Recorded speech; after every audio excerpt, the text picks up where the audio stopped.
ओम सर्वशक्ति महामाया दिव्यज्ञान स्वरूपिणी नवदुर्गे जगन्मातर प्रणमामि मुहुर्मुहुः।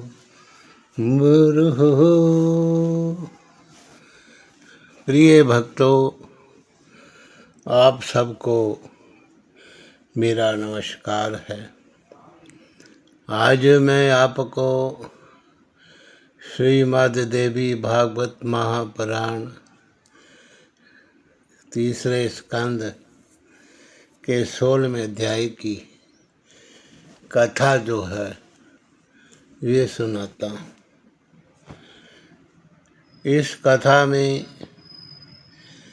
युधाजित का भारद्वाज मुनि के आश्रम पे आना और उनसे मनोरमा को भेजने का आग्रह करना, प्रत्युत्तर में मुनि का शक्ति हो तो ले जाओ, ऐसा कहना। तो व्यास जी बोले कि हे राजन, तदनंतर महाबली युधाजित ने रणभूमि से अयोध्या पहुंचकर सुदर्शन को भी मार डालने की इच्छा से मनोरमा के विषय में लोगों से पूछा। मनोरमा कहाँ चली गई, ऐसा बार बार कहते हुए उसने सेवकों को इधर उधर भेजा। तत्पश्चात किसी शुभ दिन में अपने दोहित्र को राज सिंहासन पर बिठा दिया। समस्त मंत्रियों के साथ गुरु वशिष्ठ ने अथर्ववेद के कल्याणकारी मंत्रों का उच्चारण करके जल पूरित समस्त कलशों से राजकुमार शत्रुजित का अभिषेक किया। हे कुरुनंदन, उस समय शंख भेरी के निनादों तथा तुरहियों की ध्वनि के साथ पूरे नगर में उत्सव मनाया गया।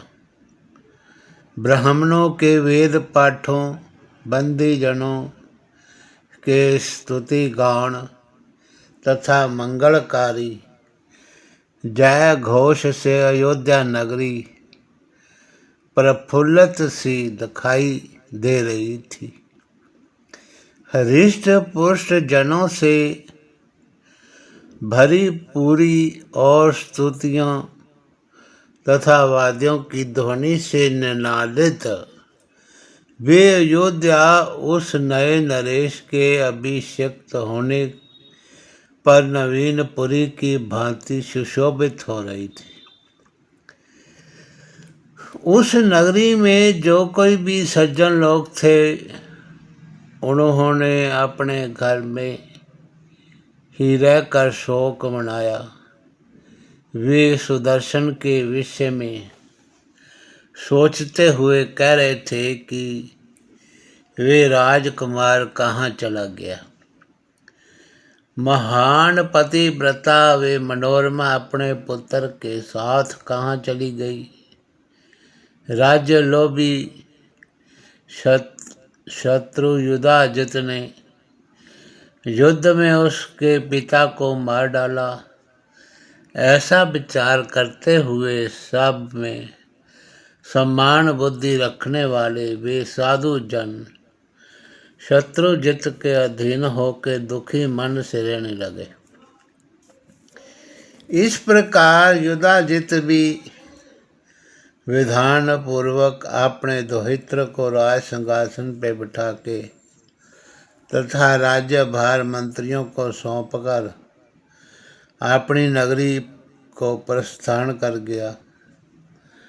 तो सुदर्शन मुनियों के आश्रम में रह रहा है। ऐसा सुनकर युधाजित उसे मार डालने की इच्छा से तत्काल ही चित्रकूट पर्वत की ओर चल पड़ा। वे दुर्दर्श नामक श्रृंगवेरपुर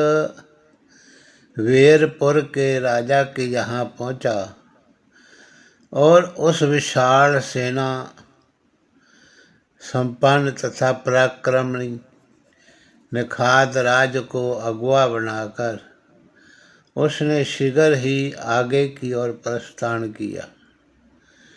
युधाजित को सेना सहित आते देख सुनकर अबोध संतान वाली वे मनोरमा भयभीत तथा दुखी हो गई।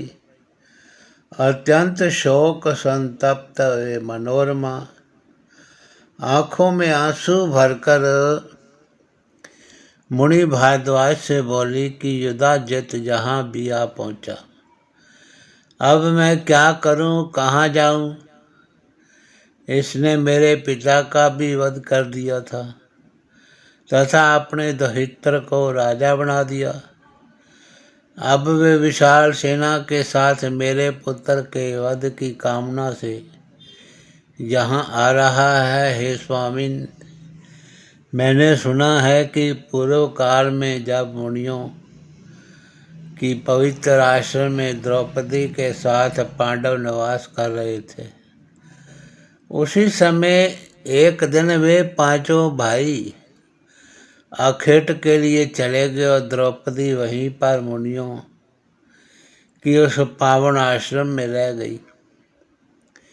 श्री ज्ञो अत्रि गालव पैल जाबाली गौतम भृगु चैवन अभियोजज कन्नव जंतु क्रतु वीति होतर सुमंतु यज्ञदत्त वत्सल राशासन कड़ोह यवर्की यज्ञकृत करतु, ये सब और भारद्वाज आदि अन्य पुण्यात्मा मुनिगण उस पावन आश्रम में विराजमान थे। वे सभी वेद पाठ कर रहे थे। हे मुनि समुदाय से संपन्न उस आश्रम सर्वांग सुंदरी वे द्रौपदी अपनी दासियों के साथ निर्भय होकर रहती थी। शत्रुओं को संताप पहुँचाने में समर्थ तथा धनुष बाण धारण किए वे पांचों पांडव मृग का पीछा करते हुए एक वन से दूसरे वन में निकल गए। इसी बीच समृद्धिशाली सिंधु नरेश जयद्रथ वेद ध्वनि सुनकर अपनी सेना के साथ आश्रम के पास आ गया। तो वेद पाठ सुनकर राजा जयद्रथ पुण्यात्मा मुनियों के दर्शन की इच्छा से शीघ्रता पूर्वक रथ से उतरा। जब वे अपने दो भृत्यों के साथ आगे बढ़ा हो तो मुनियों को वेद पाठ में संलग्न देख कर वहीं पे बैठ गया। हे स्वामी, राजा जयद्रथ हाथ जोड़कर कुछ देर तक बैठा रहा। इसके बाद वे मुनियों से भरे हुए उस आश्रम में प्रविष्ट हुआ। तत्पश्चात मुनियों की पत्नियां तथा अन्य स्त्रियां वहां बैठे हुए राजा जयद्रथ को देखने की इच्छा से वहां आ गई और लोगों से पूछने लगी, ये कौन है? उन्हीं स्त्रियों के साथ परम सुंदरी द्रौपदी भी आई थी। जयद्रथ की दृष्टि दूसरी लक्ष्मी के समान प्रतीत हो रही उस द्रौपदी पे पड़ गई। दूसरी देवकन्या को भांति प्रतीत हो रही उस श्याम नेत्रों वाली द्रौपदी को देख के राजा जयद्रथ ने ऋषि धौम्य से पूछा कि ये सुंदरी मुख वाली युवती कौन है? ये किसकी पत्नी है, किसकी पुत्री है, और इस परम सुंदरी का नाम क्या है? रूप तथा सौंदर्य से संपन्न ये स्त्री तो इस धरा पर उतर कर आई हुई साक्षात इंद्राणी की तरह महसूस हो रही है। ये स्त्री बबूल के वन में स्थित लवंगलता तथा कुरूपा राक्षसियों के समूह में सचमुच रंभा के समान प्रतीत हो रही है। हे महाभाग, आप सच सच बताइए कि ये स्त्री किसकी पत्नी है? हे द्विज श्रेष्ठ, ये तो किसी रानी जैसी प्रतीत हो रही है। मुनि पत्नी तो ये कदापि नहीं हो सकती। धौम्य बोले, हे सिंधु राजेंद्र, समस्त शुभ लक्षणों वाली ये पांडवों की प्रिय भार्या तथा पंचाल नरेश की पुत्री द्रौपदी है। ये इसी पवित्र आश्रम में निवास करती हैं। जयद्रथ बोला, विख्यात पराक्रमी पांचों पांडव कहाँ गए हुए हैं? क्या वे महान बलशाली वीर निश्चिंत होके इस समय इसी वन में रह रहे हैं? धौम्य बोले, पांचों पांडव इस समय रथ पर आरूढ़ होकर अखेट के लिए वन में गए हुए हैं। वे राजागण मध्याह्न काल में मृगों को लेकर आ जाएंगे। मुनि का ये वचन सुनकर वे राजा जयद्रथ अपने आसन से उठा और द्रौपदी के पास जाकर उन्हें प्रणाम करके इस प्रकार बोला कि हे परम सुंदरी, आप कुशल तो है ना? आपके पतिगण कहाँ गए हुए हैं? आपको वन में निवास करते हुए आज 11 वर्ष बीत चुके हैं। तत्पश्चात द्रौपदी ने कहा कि हे राजकुमार, आपका कल्याण हो, अभी थोड़ी ही देर में पांडव आ जाएंगे। तब तक आप आश्रम के समीप ही विश्राम कीजिए। ऐसा उस कहने पर लोभ से आक्रांत उस वीर जयद्रथ ने मुनिवरों की अवहेलना करके द्रौपदी का हरण कर लिया। मनोरमा ने कहा कि हे स्वामिन, एतैव बुद्धिमान लोगों को चाहिए कि वे किसी पर भी विश्वास न करें। ऐसा करने वाला व्यक्ति दुख प्राप्त करता है। इस विषय में राजा बलि उदाहरण है। विरोचन पुत्र राजा बलि वैभव संपन्न, धर्म परायण, सत्य प्रतिज्ञ, यज्ञकर्ता, दानी, शरणदाता तथा साधु जनों के सामान्य थे। प्रहलाद के पौत्र वे राजा बलि कभी अधर्म का आचरण नहीं करते थे। उन्होंने दक्षिणा युक्त 99 यज्ञ किए थे। फिर भी सत्व गुण की साक्षात मूर्ति योगियों द्वारा सदा आराधित तथा विकारों से रहित भगवान विष्णु भी देवताओं का प्रयोजन सिद्ध करने के लिए कश्यप से उत्पन्न हुए और उन्होंने वामन का कपट वेश धारण करके छल पूर्वक उनका राज्य तथा सागर समेत पृथ्वी ले ली। तो विरोचन के पुत्र बलि एक सत्यवादी राजा थे। मैंने तो ऐसा सुना है कि भगवान विष्णु ने इंद्र के लिए ही ये कपट किया था। जब साक्षात सत्व की मूर्ति भगवान विष्णु ने बलि का यज्ञ ध्वंस करने की कामना से वामन रूप धारण करके ऐसा किया, तब अन्य लोग क्यों नहीं करेंगे। अतएव हे स्वामिन, किसी पर कभी भी विश्वास नहीं करना चाहिए, क्योंकि यदि मन में लोभ रहता है तो पाप करने में किसी भी प्रकार का डर ही क्या है। हे मुने, लोभ के वशीभूत प्राणी सभी प्रकार के पाप कर बैठते हैं। उस समय किसी को परलोक का किंचन मात्र भी भय नहीं रहता। लोभ से नष्ट हुए चित्त वाले प्राणी दूसरों का धन हड़पने के लिए मन, वचन तथा कर्म से सम्यक तत्पर रहते हैं। देवताओं की निरंतर आराधना करके मनुष्य उनसे धन की कामना करते हैं।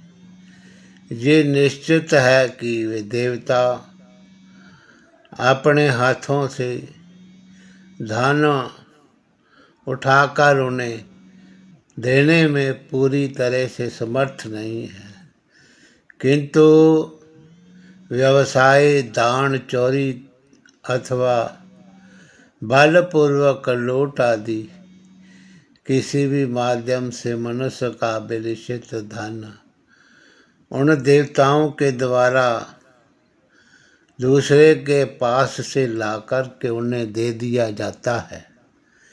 विक्रय करने के लिए पर्याप्त धान्य तथा वस्त्र आदि का संग्रह करके वैश्य इस भावना से देवताओं की पूजा करता है कि मेरे पास विपुल धन हो जाए।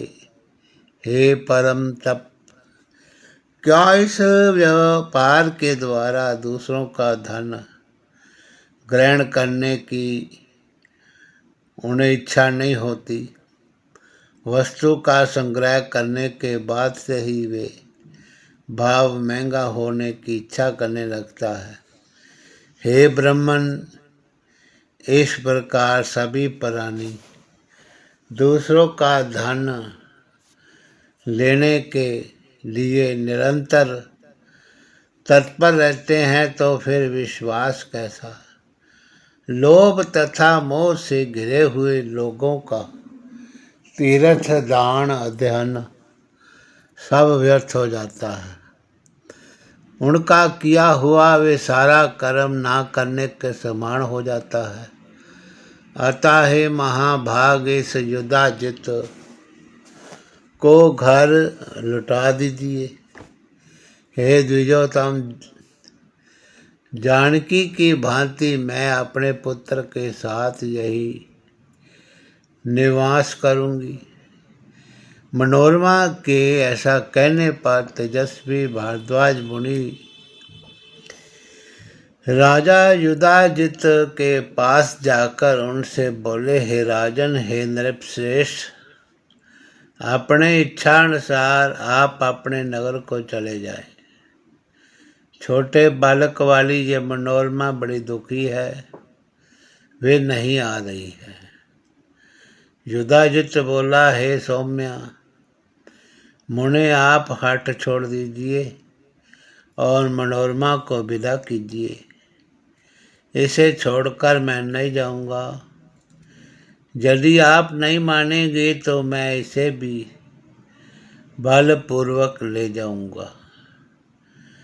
तो ऋषि बोले, जैसे प्राचीन काल में विश्वामित्र वशिष्ठ मुनि की गौ ले जाने के लिए उद्यत हुए थे, उसी प्रकार यदि आप में शक्ति हो तो आज मेरे आश्रम से इसे बलपूर्वक ले जाइए। तो व्यास जी बोले, हे राजन, भारद्वाज मुनि का ये वचन सुनकर राजा युधाजितु ने अपने प्रधान अमात्य को बुलाकर बड़ी सावधानी से उनसे पूछा, हे सुबुद्धि, आप बताएं कि अब मुझे क्या करना चाहिए। हे सुब्रत, क्या मधुर वचन बोलने वाली मनोरमा को पुत्र सहित बलपूर्वक ले चलूं? अपना कल्याण चाहने वाले पुरुष को चाहिए कि वे तुच्छ शत्रु की भी उपेक्षा ना करे, क्योंकि वे राजक्षमा रोग के समान बढ़ के मृत्यु का कारण बन जाता है। यहाँ ना कोई सेना है, ना कोई योद्धा ही है जो मुझे रोक सके। अतः मैं अपने दोहित्र के शत्रु सुदर्शन को पकड़कर अभी मार डालूंगा। यदि मैं बलपूर्वक इस प्रयत्न में सफल हो जाता हूँ तो उस का राज्य निष्कंटक हो जाएगा। सुदर्शन के मर जाने पर निश्चय ही वे निर्भय हो जाएगा। प्रधान अमात्य ने कहा, हे राजन, ऐसा दुस्साहस नहीं करना चाहिए। अभी आपने भारद्वाज मुनि का वचन सुना ही है। हे मान्य, उन्होंने इस संबंध में विश्वामित्र का दृष्टांत दिया है। प्राचीन समय में गादी तन्य विश्वामित्र एक समृद्धिशाली तथा प्रसिद्ध राजा थे।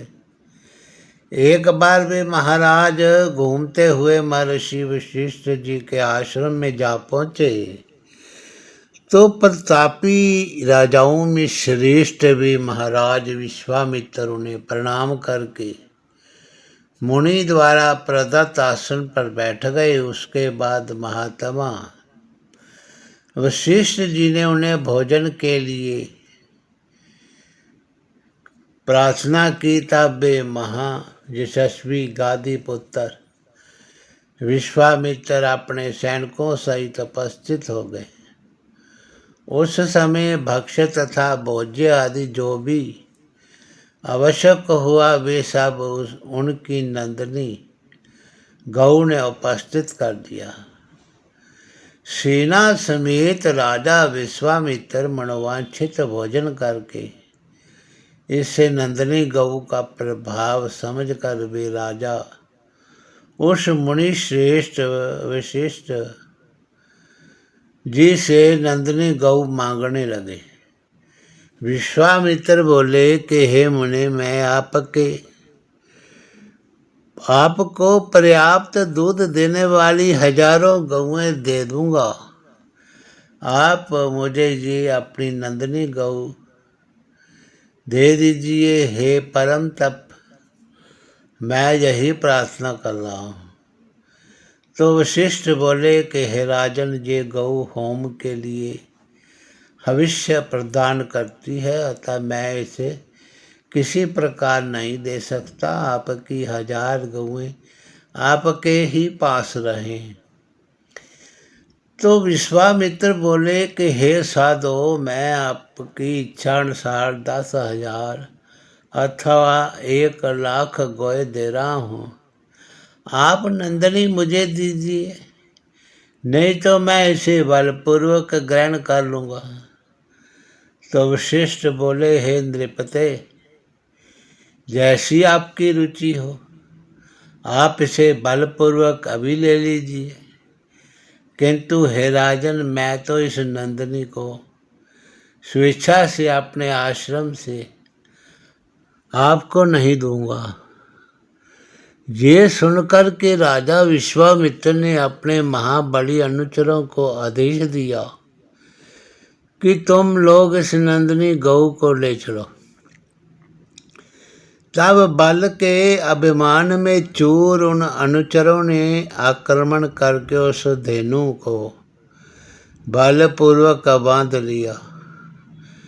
तब आँखों में आंसू भरकर कांपती हुई नंदनी ने मुनि से कहा, है मुनि, आप मुझे क्यों त्याग रहे हैं? ये सब मुझे बांध कर खींच रहे हैं। वशिष्ठ जी ने उससे कहा कि हे उत्तम दूध देने वाली नंदिनी, मैं तुम्हें त्याग नहीं रहा हूँ, ये राजा तुम्हें बलपूर्वक ले जा रहे हैं, जबकि मैंने अभी इनका स्वागत किया है। हे सुबह, मैं क्या करूँ? मैं अपने मन से तुम्हें छोड़ना नहीं चाहता। मुनि का ऐसा कहने पर ये धनु क्रोधित हो गई और कर्कश शब्दों वाला अत्यंत भयंकर हंभारव करने लगी। उसी समय उसके शरीर से महाभयंकर दैत्य ठहरो ठहरो ऐसा कहते हुए निकल पड़े। वे शस्त्र धारण किए हुए थे और उनका शरीर कवच से ढका हुआ था। उन्होंने सारी सेना का संहार कर दिया और नंदिनी को उनसे छुड़ा लिया। तब अत्यंत व्यथित होकर राजा विश्वामित्र अकेले ही घर लौट गए। वे अपने मन में सोचने लगे, हाय, मैंने कितना पाप एवं दीनतात्मक कर्म किया। क्षत्रिय बल की निंदा करते हुए वे विश्वामित्र ब्राह्मण के बल को महान तथा दुराराध्य समझकर तप करने लगे। महावन में अनेक वर्षों तक कठोर तपस्या करके विश्वामित्र ने क्षत्रिय धर्म त्याग के अंत में ऋषित्व प्राप्त कर लिया। अतः हे राजेंद्र, आप भी ऐसा अद्भुत बैर न करें, क्योंकि तपस्वियों के साथ किए जाने वाला युद्ध निश्चित ही कुल का नाश करने वाला होता है। अतः आप तपोनिधि मुनिवर भारद्वाज के पास अभी जाइए, उन्हें आश्वासन दीजिए। हे राजेंद्र, सुदर्शन को वहीं छोड़ दीजिए जिससे वे आनंद पूर्वक रह सके। हे राजन, ये दीन बालक आपका क्या अहित कर सकेगा? ऐसे दुर्बल अनाथ बालक के प्रति आपका ये वैर भाव व्यर्थ है। हे नृपश्रेष्ठ, सर्वत्र दया करनी चाहिए। ये संसार सदा दैव के अधीन रहता है। ईर्ष्या करने से क्या लाभ? जो होनी होगी वे तो होकर ही रहेगी। हे राजन, देवयोग से कभी वज्र तृण बन जाता है और किसी समय तृण वज्र बन जाता है, इसमें संदेह नहीं है। देव योग से ही खरगोश सिंह को और मच्छर हाथी को मार देता है। अतः हे में धाबिन, आप दुस्साहस छोड़िए तथा मेरा हितकर वचन मानिए। तो व्यास जी बोले, हे जनमेजय मंत्री की ये बात सुनकर नृपश्रेष्ठ राजा युधाजित भारद्वाज मुनि को सिर झुका करके प्रणाम करके अपने पुर को चले गए। तब रानी मनोरमा भी निश्चिंत हो गई और उस आश्रम में रहती हुई अपने सत्य व्रती पुत्र सुदर्शन का पालन करने लगी। अब वे सुंदर राजकुमार मुनि बालकों के साथ सर्वत्र निर्भय होकर क्रीड़ा करता हुआ दिनों दिन बढ़ने लगा। एक दिन सुदर्शन के पास आए हुए विद्युल को किसी मुनि ने कलीब नाम से पुकारा। उसे सुनकर सुदर्शन ने उस नाम सुदर्शन को पुकारा। तो इस नाम से पुकारा उसे सुनकर सुदर्शन ने उसके एकाक्षर कली शब्द को स्पष्ट रूप से धारण कर लिया और उस अनुस्वार विहीन अक्षर का ही वे बार बार उच्चारण करने लगा। तो बालक ने इस कामराज नामक बीज मंत्र को मन से ग्रहण कर लिया और उसे हृदयंगम करके आदर पूर्वक जपना शुरू कर दिया। हे महाराज, देवयोग से ही उस बालक सुदर्शन को ये कामराज नामक अद्भुत बीज मंत्र स्वयमेव प्राप्त हो गया। उस समय केवल 5 वर्ष की अवस्था में ही वे ऋषि तथा छंद से विहीन और ध्यान तथा न्यास रहित मंत्र प्राप्त करके मन ही मन उसे जपता हुआ खेलता और सोता था। उस मंत्र को स्वयं सबका सार समझ करके वे सुदर्शन उसे कभी नहीं भूलता था। तो मुनि ने 11वें वर्ष में उस राजकुमार का उपनयन संस्कार किया और उसे वेद पढ़ाया एवं सांगोपांग धनुर्वेद तथा नीति शास्त्र की विधिवत शिक्षा दी। उस बालक ने उसी मंत्र के प्रभाव से समस्त विद्याओं का सम्यक अभ्यास कर लिया। एक बार उसने देवी के रूप का प्रत्यक्ष दर्शन भी किया। उस समय वे लाल वस्त्र धारण किए थे। उनके विग्रह का रंग भी लाल था और उनके सभी अंगों में रक्त वर्ण के ही आभूषण सुशोभित हो रहे थे। इस प्रकार का दिव्य स्वरूप धारण करके वाहन गरुड़ पर विराजमान उन अद्भुत वैष्णवी शक्ति को देख के राजकुमार सुदर्शन के मुखमंडल पर प्रसन्नता छा गई। इस प्रकार समस्त विद्याओं का रहस्य जानने वाला वे सुदर्शन उस वन में रह के जगदम्बा की उपासना करता हुआ नदी के तट पे विचरने लगा। उसी वन में भगवती जगदम्बा ने उसे धनुष, अनेक तीक्ष्ण बाण, तनीर तथा कवच दिए। इसी समय सभी शुभ लक्षणों से युक्त शशिकला नाम से विख्यात काशीराज की परम पुत्री प्रिय पुत्री ने उस वन में रहने वाले समस्त शुभ लक्षणों से संपन्न पराक्रमी तथा दूसरे कामदेव के समान महसूस होने वाले प्रतीत होने वाले राजकुमार सुदर्शन के विषय में सुना। बंदीजनों के मुख से अति सम्मानित राजकुमार के विषय में सुनकर शशिकला ने मन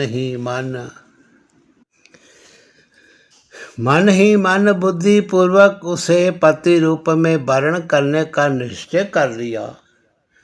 उसी दिन आधी रात को जगदम्बा स्वप्न में शशिकला के पास आकर स्थित हो गई और उसे आश्वासन करके ये वचन बोली, हे सुश्रोणी, सुदर्शन मेरा भक्त है, तुम उसी को अपना पति स्वीकार करो। हे भामिनी, मेरी आज्ञा से वे तुम्हारी सब कामनाएं पूर्ण करेगा। इस प्रकार स्वप्न में भगवती का मनोहर स्वरूप देखकर तथा उनके इस वचन को स्मरण करके परम माननी शशिकला प्रसन्न हो गई। वे प्रसन्नता से साथ उठ गई। उसकी माता ने उसे हर्षित देखकर बार बार प्रसन्नता का कारण पूछा, किंतु उस सुंदरी ने अति लज्जा के कारण कुछ नहीं बताया। स्वप्न का बार बार स्मरण करके प्रसन्नता से युक्त होके वे जोर से हंस पड़ती थी। तब उसने अपनी एक अन्य सखी से स्वप्न का सारा वृत्तांत विस्तार पूर्वक कह दिया। किसी दिन वे विशाल नयनी शशिकला अपनी सखी के साथ चंपा के वृक्षों से सुशोभित एक सुंदर उपवन में विहार के लिए गई। वहां पुष्प चुनती हुई राजकुमारी एक चंपा वृक्ष के नीचे खड़ी हो गई। तभी उसने मार्ग में शीघ्रता पूर्वक आते हुए किसी ब्राह्मण को देखा। उस ब्राह्मण को प्रणाम करके वे महाभाग सुंदरी का शशिकला ने मधुर वाणी में कहा, आप किस देश से आए हैं? ब्राह्मण ने कहा कि हे बाले, एक कार्यवश भारद्वाज मुनि के आश्रम से मेरा आगमन हुआ है। तुम क्या पूछ रही हो, मुझे बताओ। शशिकला बोली, हे महाभाग, उस आश्रम में अत्यंत प्रशंसनीय, संसार में सबसे बढ़ के तथा विशेष रूप से दर्शनीय कौन सी वस्तु है? तो ब्राह्मण ने कहा, हे सुश्रोणी, महाराज ध्रुव संधि के पुत्र श्रीमान सुदर्शन वहाँ रहते हैं। पुरुषों में श्रेष्ठ वे सुदर्शन अपने नाम के अनुरूप ही हैं। हे सुंदरी, जिसने राजकुमार सुदर्शन को नहीं देखा, मैं तो उसके नेत्रों को अत्यंत निष्फल मानता हूँ। सृष्टि की अभिलाषा वाले ब्रह्मा ने कौतूहलवश उन एक सुदर्शन में भी सभी गुणों को भर दिया है। अतः गुणों की खान सुदर्शन को ही मैं देखने योग्य मानता हूँ। हे राजकुमार, तुम्हारे अनुरूप हैं, वे राजकुमार तुम्हारे अनुरूप हैं और वे तुम्हारे पति होने की योग्य हैं। मणि और कांचन की भांति ये तुम दोनों का संयोग पहले से ही निश्चित हो चुका है। हरि ओम तत्सत।